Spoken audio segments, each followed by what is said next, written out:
আজ 29 অক্টোবর 2024 আর এখন দুপুর 1টা বাজে। আর এই ট্রেনটি উপাসনা এক্সপ্রেস। এই ট্রেনটি প্রত্যেক দিন দুপুর 1টার সময় হাওড়া থেকে ছাড়ে এবং পরদিন প্রায় দীর্ঘ 32 ঘন্টা যাত্রা করার পর বিকাল 4টের সময় হরিদ্বার স্টেশনে পৌঁছায়।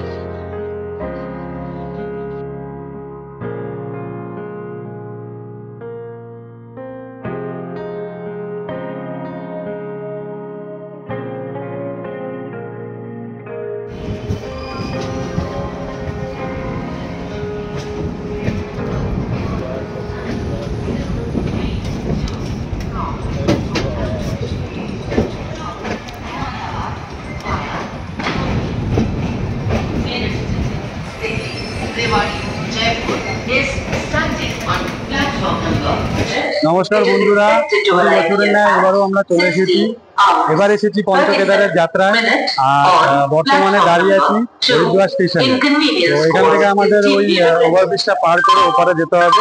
ওপার থেকে হারকিপৌড়ি ঘাট, ওখান থেকে টোটো বা অটো ধরে বা গাড়ি ধরে আমাদের হারকিপৌড়ি ঘাটের দিকে যেতে হবে। সেখানে আর কি গঙ্গা আরতি, যাতে আমরা সুবিধা মতন গঙ্গা আরতি দেখতে পারি এবং গঙ্গা আরতির আশেপাশে থাকতে পারি, সেই হোটেলের উদ্দেশ্যে রওনা হবো। তো অবশ্যই পুরো ভিডিওটা দেখবে, অনেক সুন্দর হতে চলেছে। আজকে আমরা যদি স্টে করবো হরিদ্বারের হারকিপৌড়ি ঘাটে। আর এই সাথে আমার ফ্রেন্ডসরা আছে, আমরা টোটাল 4 জন। অবশ্যই ভিডিওটা দেখতে থাকো, আর ভালো লাগলে লাইক, সাবস্ক্রাইব, কমেন্ট অবশ্যই করতে থাকো।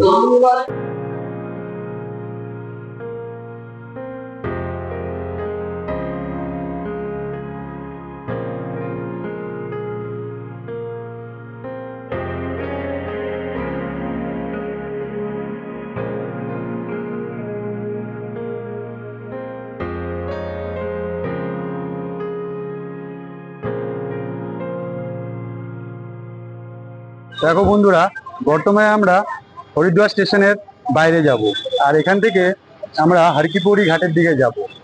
এটা অটো স্ট্যান্ড, এখানে কম খরচায় এবং আপনি যদি মনে করেন ঠিকঠাকভাবে যাবেন, তো এখানে বার্গেনিং করে আপনি কম বেশি টাকার অনুদান কমিয়ে বাড়িয়ে অটোতে করে যেতে পারেন। আর আমার পিছনে এখানে সাক্ষাৎ মহাদেবের দর্শন নিয়ে আমরা এগাবো। অবশ্যই সাথে থাকবে আর পুরো ভিডিওটা অবশ্যই দেখবে। আর ভালো লাগলে লাইক, সাবস্ক্রাইব, কমেন্ট করে আমার ভিডিওতে এগিয়ে যেতে সাহায্য করবে।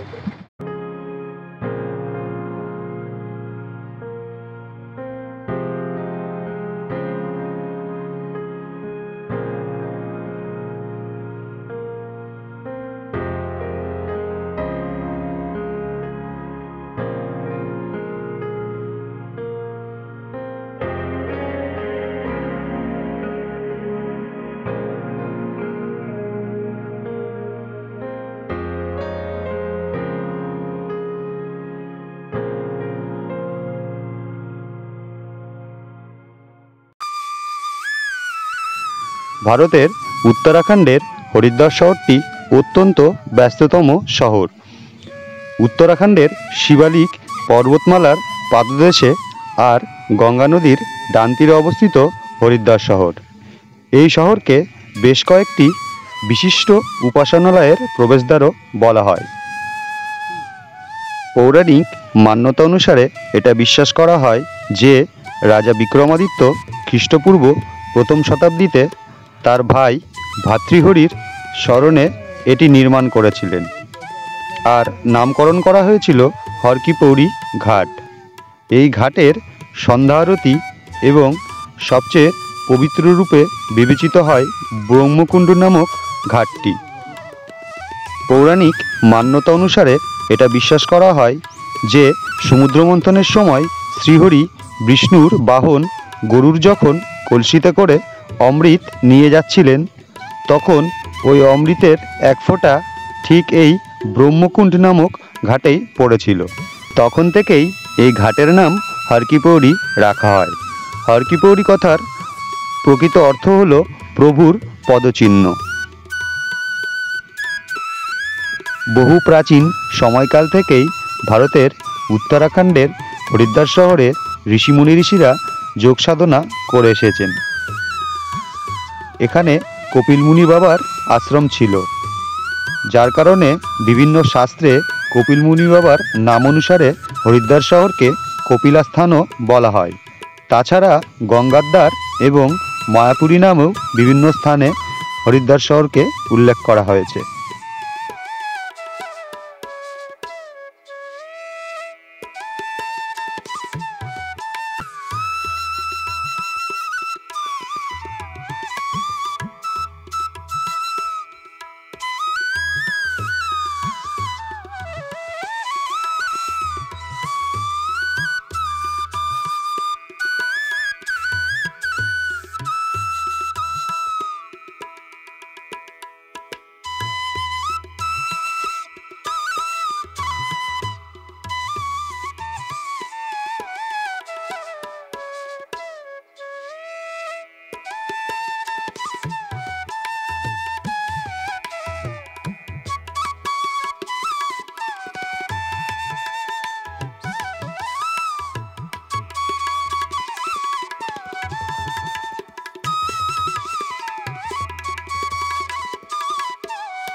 গুড মর্নিং বন্ধুরা, আমি এখন বর্তমানে আছি হরিদ্বারের একটি রুমে। আর এখন ভোর 5টা বাজে। এখন আমাদের যাত্রা চালু হবে সোনপ্রয়াগের উদ্দেশ্যে। যদি খুব তাড়াতাড়ি সোনপ্রয়াগ পৌঁছে যায় তাহলে আমরা সোনপ্রয়াগ থেকে গৌরীকুণ্ড পৌঁছে যাওয়ার চেষ্টা করব। তাহলে আমাদের নেক্সট মর্নিংয়ে গৌরীকুণ্ড থেকে পায়ে হেঁটে ট্রেকিংটা চালু করতে পারবো। তো বন্ধুরা, ভিডিওটা অবশ্যই দেখতে থাকো আর পুরো দেখবে। আর ভালো লাগলে লাইক, কমেন্ট আর সাবস্ক্রাইব করে পাশে থাকবে।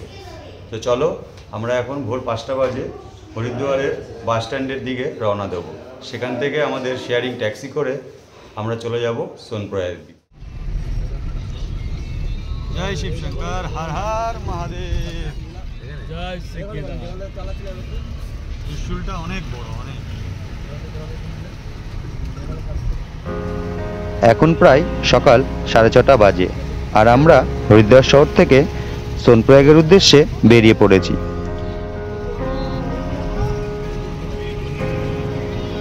হরিদ্বার শহর থেকে সোনপ্রয়াগের দূরত্ব 229 কিলোমিটার, আর এতে আমাদের প্রায় 9 থেকে 10 ঘন্টার বেশি সময় লাগতে পারে। হিমালয়ের দক্ষিণতম পর্বতশৃঙ্গ শিবালিক পাহাড়ের বিলোয়া পর্বতের উপরে অবস্থিত মনসা দেবী মন্দির। হরিদ্বার শহরে মা মনসা দেবীর 3টি সিদ্ধপীঠের মধ্যে এই মনসা দেবী মন্দিরটি একটি সিদ্ধপীঠ। এই মন্দিরটি ছাড়াও এখানে রয়েছে চণ্ডী দেবীর মন্দির এবং মায়া দেবীর মন্দির।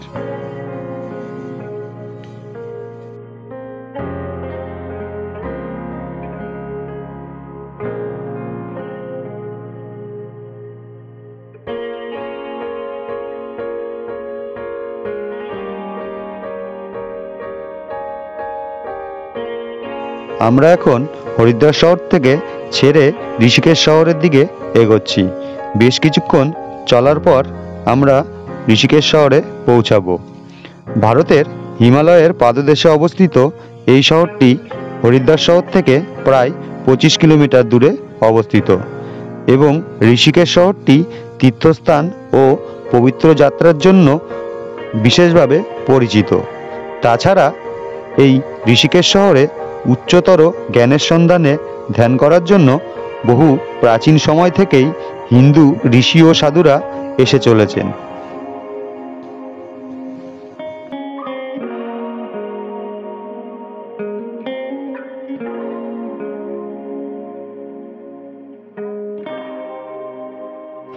বহু প্রাচীন সময় থেকেই ঋষিকেশ শহরটি ধর্মীয় সংস্কৃতির পাশাপাশি খেলাধুলার জন্যও বিশেষ পরিচিতি লাভ করেছে।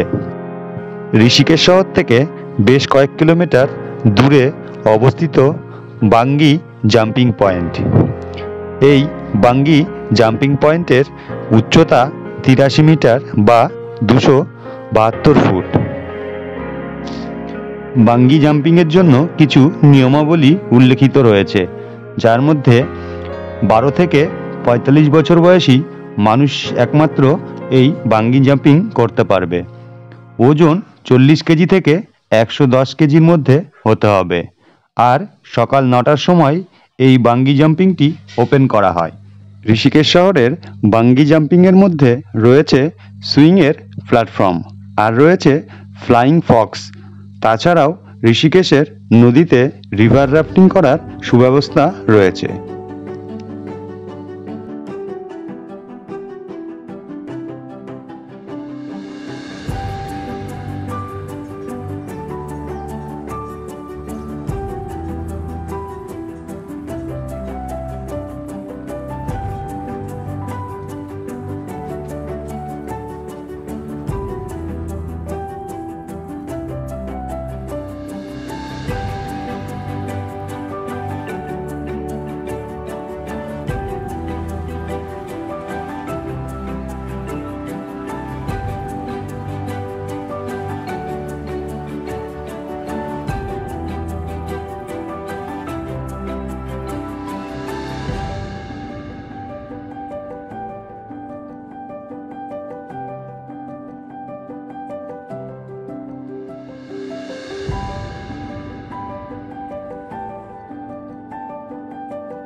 দেবভূমি উত্তরাখণ্ডের প্রকৃতির অপূর্ব সৌন্দর্যের মনমুগ্ধকর দৃশ্য দেখতে দেখতে প্রায় এখন 10টা বাজে।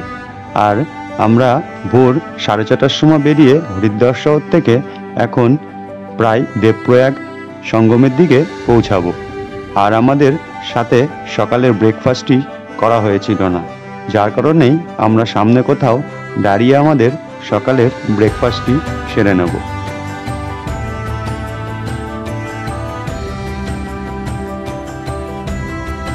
সকাল থেকে দীর্ঘ 4-5 ঘন্টা যাত্রা করার পর হরিদ্বার থেকে আমরা প্রায় দেবপ্রয়াগের কাছে এসে পৌঁছেছি। আর যেহেতু সকালে ব্রেকফাস্ট করা হয়নি, তার কারণে আমরা আমাদের সকালের ব্রেকফাস্টটা করে নেব। এখানের পরোটার পার পিস 40 টাকা, আর খেতে অনেক ভালোই ছিল।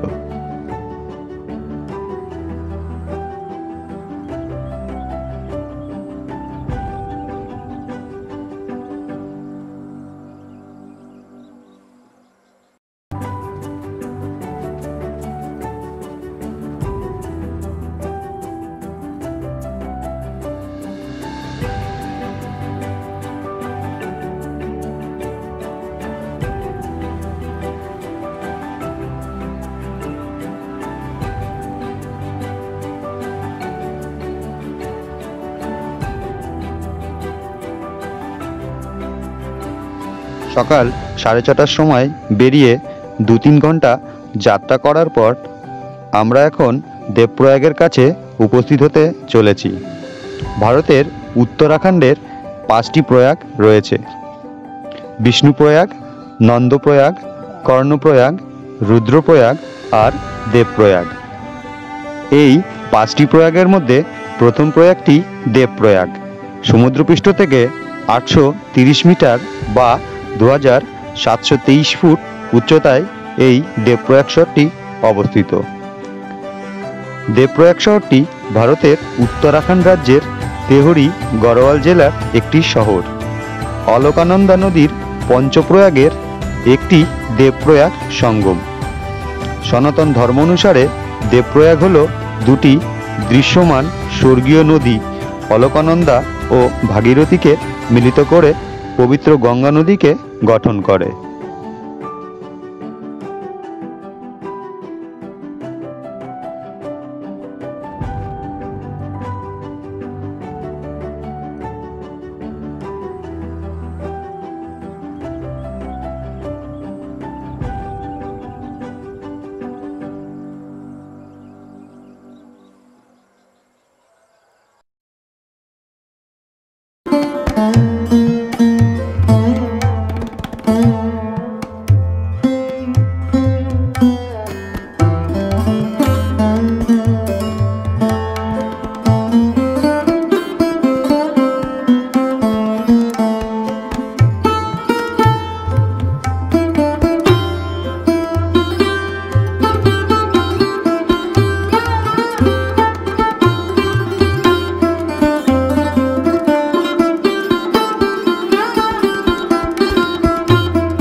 প্রকৃতির অপূর্ব সৌন্দর্যে মোড়া দেবপ্রয়াগ সঙ্গম দেখে ছেড়ে আসার মন চাইছিল না, কিন্তু আমাদের এখনও দীর্ঘ অনেক রাস্তা অতিক্রম করতে হবে। প্রথমে সোনপ্রয়াগ পৌঁছাতে হবে এবং সোনপ্রয়াগ থেকে গৌরীকুণ্ড হয়ে কেদারনাথ মহাদেবের দর্শনে যেতে হবে, যার কারণে আমাদের এগিয়ে চলতে হবে। এখন আমরা দেবপ্রয়াগ সঙ্গম পার করার পর এগোতে চলেছি রুদ্রপ্রয়াগ সঙ্গমের দিকে।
আজ 31শে অক্টোবর।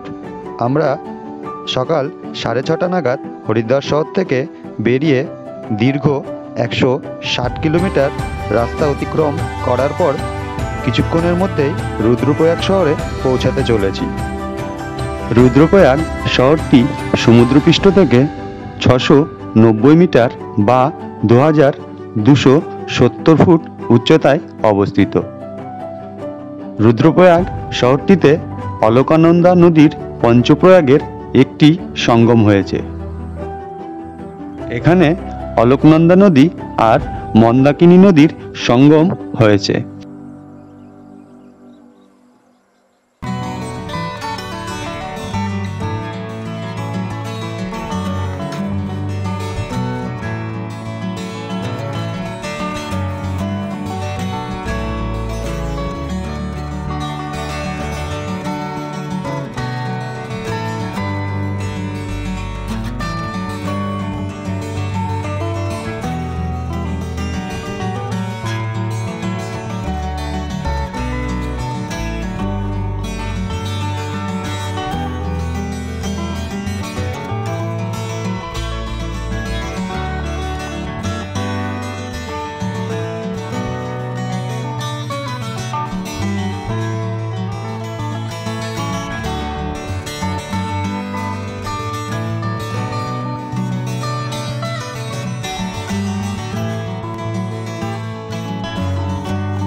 সকাল 7টায় বেরিয়ে 7 থেকে 8 ঘন্টা ট্যাক্সিতে থাকার পরে প্রায় সোনপ্রয়াগে পৌঁছেই গেছি।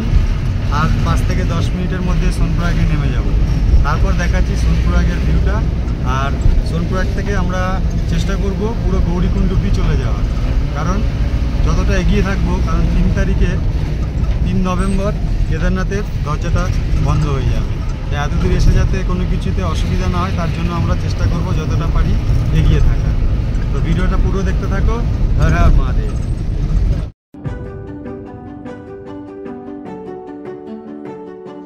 দীর্ঘ 229 কিলোমিটার আর 9 থেকে 10 ঘন্টা যাত্রা করার পর আর কিছুক্ষণের মধ্যেই আমরা সোনপ্রয়াগ বাসস্ট্যান্ডে পৌঁছাতে চলেছি। যদি সম্ভব হয় সোনপ্রয়াগ থেকে আমরা গৌরীকুণ্ড পৌঁছে যাব। সোনপ্রয়াগ থেকে গৌরীকুণ্ডের দূরত্ব আর মাত্র 7 থেকে 8 কিলোমিটার। হাওড়া থেকে হরিদ্বার হয়ে সোনপ্রয়াগ আসার সমস্ত তথ্যসহ ভিডিও শেয়ার করার কারণে ভিডিওটি অনেক বড় হয়ে গেছে, যার কারণে আমি সোনপ্রয়াগেই এই ভিডিওটি শেষ করছি। আর পরের পর্ব নিয়ে খুব তাড়াতাড়ি হাজির হচ্ছি গৌরীকুণ্ড থেকে সম্পূর্ণ কেদারনাথ দর্শনের সমস্ত সঠিক তথ্য আর ভিডিও নিয়ে। ততক্ষণ ভালো থাকবেন, সুস্থ থাকবেন। আর আমার ভিডিও ভালো লাগলে অবশ্যই একটা লাইক, কমেন্ট আর সাবস্ক্রাইব করে আমাকে আরও নতুন নতুন ভিডিও বানাতে সাহায্য করবেন। Sonprayag bus stand, parking.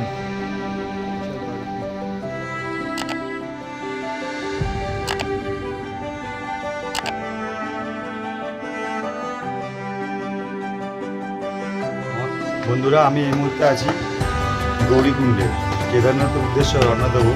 এখন প্রায় ভোর 5:30 বাজে, আর অনেক ঠান্ডা, প্রায় 7-8 ডিগ্রি ঠান্ডা, তার থেকেও কম।